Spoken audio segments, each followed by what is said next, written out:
तो स्वाभाविक रूप से हम गठबंधन के पक्ष में जैबे करें। राजनीतिक में अपने सक्रिय रहे?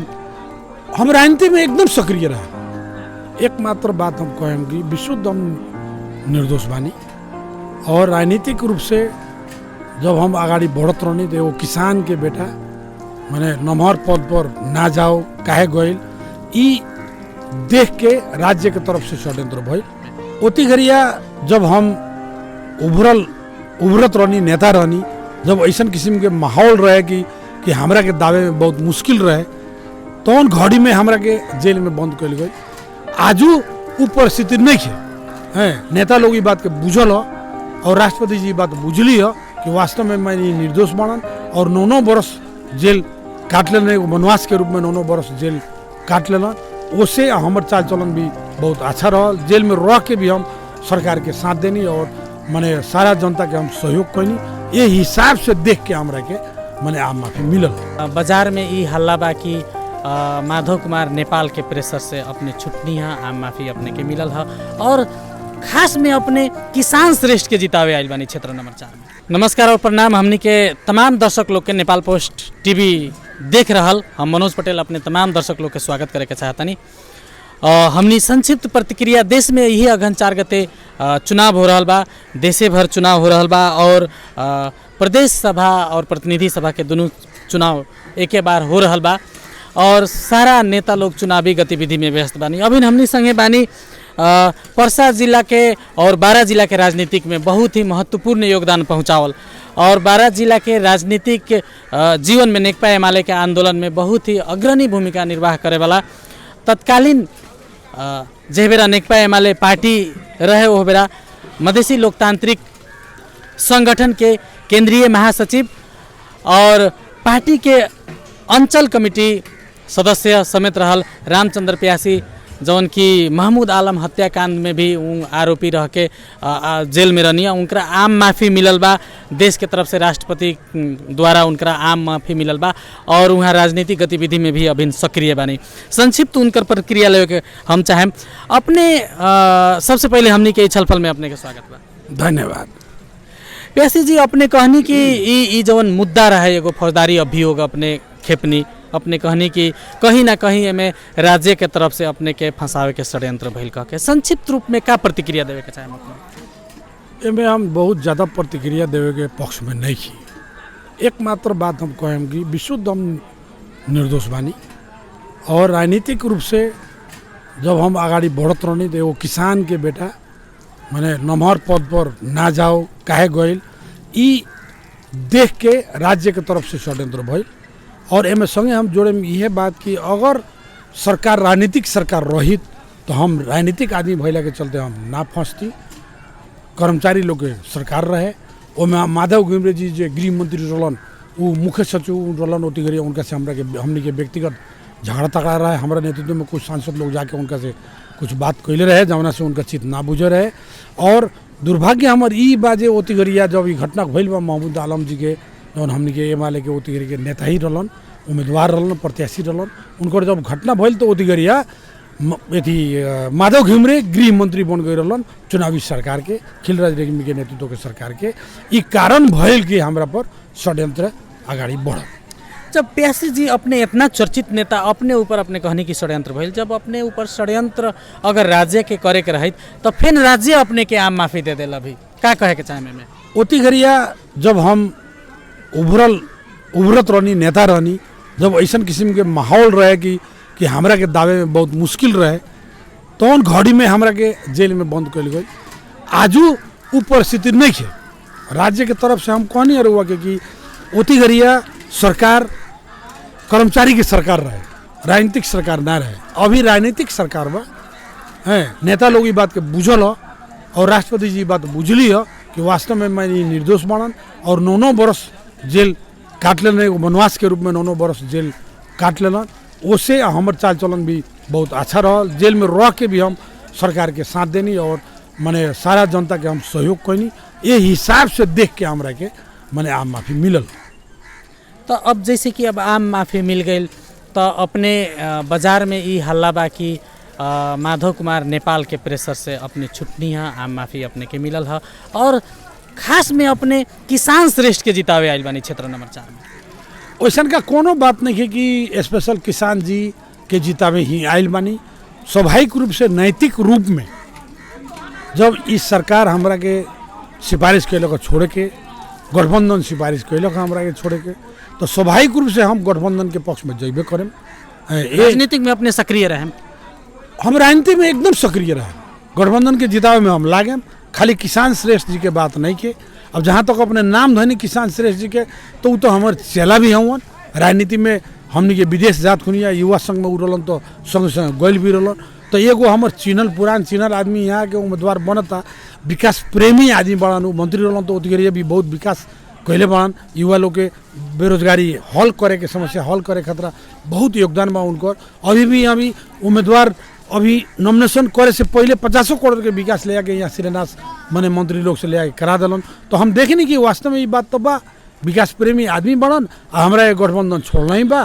तो हमरा तो गठबंधन के नैतिक रूप से गठबंधन के हमरा मने सहयोग करे के ही चाहिए, काहे हमरा नैतिक रूप से मने वो लोग जब छोड़लक तो स्वाभाविक रूप से हमरा गठबंधन के मदद करके जाए के बा। राजनीतिक परिस्थिति भी उन्हीं करिए ले जाता, हर एक जनता के गठबंधन के ओरिया ले जाए के कारण भी ये बा कि अभी के स्थिति जो नेतृत्व गठबंधन सरकार कोयलक हो, आए वाला दिन के भी नेतृत्व इस सरकार अगर करी तो देश और जनता के विकास होई। ये हमार मैंने ये सोच के हम ये चाहना रखनी है कि गठबंधन जीतो। जब अपने की आम माफ़ी भी मिल गई, अपने कहनी कि हम निर्दोष भी रहनी, अपने ये से पहले भी बार बार जेल में रहनी, वो बेरा भी कहनी कि हम निर्दोष बानी, राजनीतिक रूप में हमें फंसावल जा रहा बा।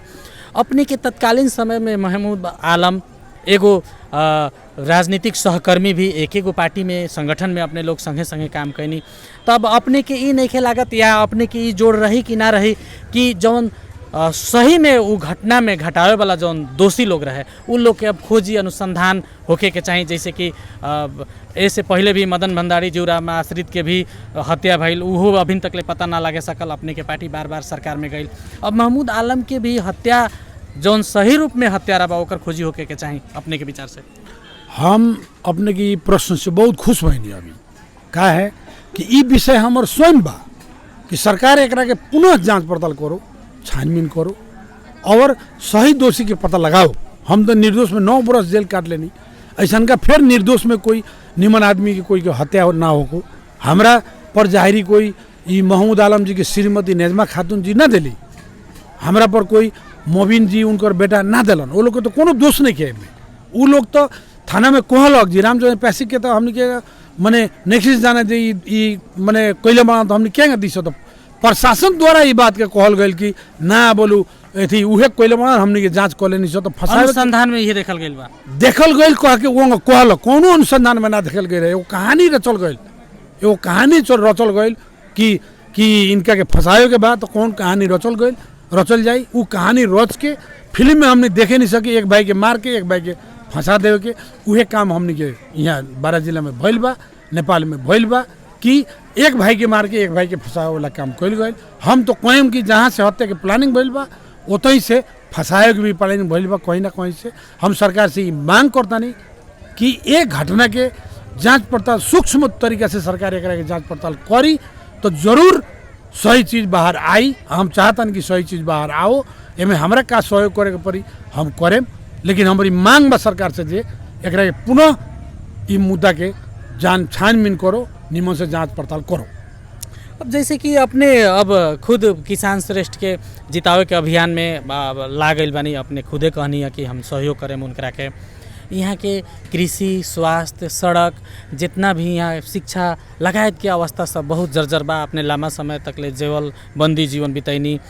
अब का लगा था कि अपने के नेतृत्व में किसान श्रेष्ठ जी अपने मोर्चा संभाले इस क्षेत्र में अपने के लंबा समय तक के योगदान भी रहा बा विगत में, तो किसान जी जीती है। और यहाँ के तमाम जौन गरीब जनता के समस्या सब बा, इहे पार्टी और इहे बने वाला सरकार अपने के तो खासे गठबंधन में ज़्यादा भी नहीं के मिलल। जह बेरा 2/3 बहुमत के सरकार रहे कम्युनिस्ट के सरकार, जब वो निकास ना देवे सकल तो अपने लोग 20 सीट 17 सीट 25 सीट जीत के बिहान निकास देवे सकम। जनता के का लगा था, कैसे विश्वास दिला? हमरा एकदम विश्वास बा। जब हम जेल में गए नहीं ओती गरिया हम यहाँ जौन काम शुरू कैले रहनी अधूरा रह गई बा, बहुत सारा काम जौन अधूरा रह गई बा। बारा जिला के विकास खतरा 100 गो पुल 12 जिला में बने के पड़ी कह के हम मने लिखित हमने के सांसद जब रहनी तो 3 गो 12 जिला के एमएलए के सांसद लोग प्रस्तुत कैल रहे जौना में कुछ बनल बा कुछ बाकी बा वो अधूरा काम बा। सड़क भी वैसन के किस्म के मने बहुत अधूरा बना सा एमे किसान जी हम कहनी अपने के पहले ही जे बहुत प्रयास कैले बनान बीच में हमरा आवे से पहले ही कई गो शिलान्यास ले आके करा चुकल बनान कि मने विकास होको। जहाँ तक बा ई गठबंधन के नेतृत्व के बाद तो ई बात सही बा कि ई गठबंधन ही ई देश के आमूल परिवर्तन कर सकता। हमने के तो शुरू से ही समाज के प्रगतिशील परिवर्तन के पक्ष में उभल आदमी है से खड़ा भइल आदमी है से तो ऐसे हमारी चाहना बा कि ई चीज होको और हम देखता नहीं कि गठबंधन ही करे कि गांव के माने आखिर परिवर्तन कथी कहल जाला। अपने अब जैसे कि गठबंधन में जब आपने आ गए नहीं, राजनीतिक में सक्रिय हो गए नहीं, तो विपक्षी नेकपा एमाले जसपा के गठबंधन अपने लोग के देश के सबसे बड़का पार्टी एगो एक बा गठबंधन में, मधेश के सबसे बड़का पार्टी दोनों जने अभी एक लगे बा, मधेश के मुद्दा बा में। अब अपने के अइला से विपक्षी लोग हमला बोल देले बा, अपने के अइला से ई गठबंधन के नाफा होई कि घाटा होई, किसान श्रेष्ठ जी के घाटा होई कि नाफा होई? एमे तो कोनो हम पार्टी में नहीं अभी जी अभी तो हम वही नहीं है, हम यहाँ आयल बानी, हम एगो जनता बानी जी। एमे तो वैसन का कोनो बातें नहीं है जे मने नाफा घाटा के। हम तो आयल बानी तो एगो जनता के रूप में यहाँ हम देखता नहीं कि हाँ वास्तव में के हम ऐसे जेल जाए से पहले एगो राजनीतिक रहनी, लेकिन षड्यंत्र भइल अपने के था बा हमर सब पद मने अभी कुछ सब खत्म बा। अभी हम पूरा एकदम मने अपन ठाव पर जनता के रूप में बानी। तो एमे तो नाफा घाटा के तो बातें नहीं है। हम तो एगो वोट देम उनका तो प्लस न होई स्वागत मिलल बा हमरा ई चीज़ के, उनका घाटा काहे होई? हम निर्दोष में हम जेल में रहनी, हम उनका के सहयोग करें तो उनका घाटा तो होके सवाल लोग हमला बोली अपने के लेके ना। विपक्षी लोग आप देखता नहीं आज ब्लू क्रॉस सोसाइटी जवन एगो यहाँ बहुत बड़का हमरा के सम्मान कैल अपने देखनी है, में कोई नेता के निमंत्रण नहीं के। जनता अपने देखनी जे मने 1000 जनता से ज़्यादा मने यहाँ उपस्थिति मने रहल, अपने स्वयं कैमरा में रिकॉर्ड कैनी। तो ये चीज़ के मने कैसे मने विपक्षी हमला करी, जनता पर हमला करी तो जनता जवाब दी विपक्षी पर। जी हमने से संक्षिप्त रूप में बातचीत कर देनी, अपने के बहुत बहुत धन्यवाद।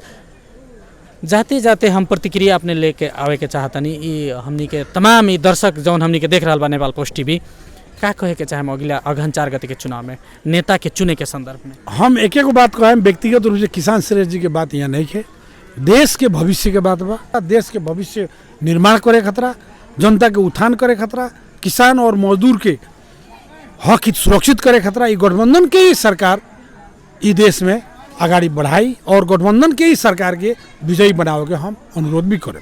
बहुत बहुत धन्यवाद हमने से बातचीत करनी। धन्यवाद अपने के भी। हमर एकदम अभी पहलका बार इंटरव्यू अपने लेनी, हमारा जेल से अला के बाद में हमारे विचार जनता के बीच में रखे के मौका देनी, एक खतरा बहुत बहुत धन्यवाद बा। और विशेष धन्यवाद हमनी के तमाम दर्शक लोग के ई अभी हमनी के छलफल सुन रहा बानी, ई बहस आमने सामने हमनी के बहस में हमनी के रामचंद्र प्यासी जी जुड़नी है और अपन संक्षिप्त प्रक्रिया देनी है। अपने के भी छलफल ई बहस कैसा लागल अपन प्रतिक्रिया देवल जाए। वीडियो तैयार करे में सहयोग करे वाला हमनी के संतोष जी के भी बहुत बहुत धन्यवाद। ई वीडियो के अपने हमनी के नेपाल पोस्ट टीवी के ऑफिशियल फेसबुक पेज facebook.com/nepalpostdaily और यूट्यूब में नेपाल पोस्ट टीवी, वैसे ही गूगल में अपने अगर हमनी के खोजे के चाहते हैं तो nepalpostdaily.com पर आके सर्च करके सुन सकतानी, देख सकतानी, पढ़ सकतानी। हमनी के ये छलफल ये बहस सुनी है। बहुत बहुत अपने लोग के धन्यवाद। नमस्कार।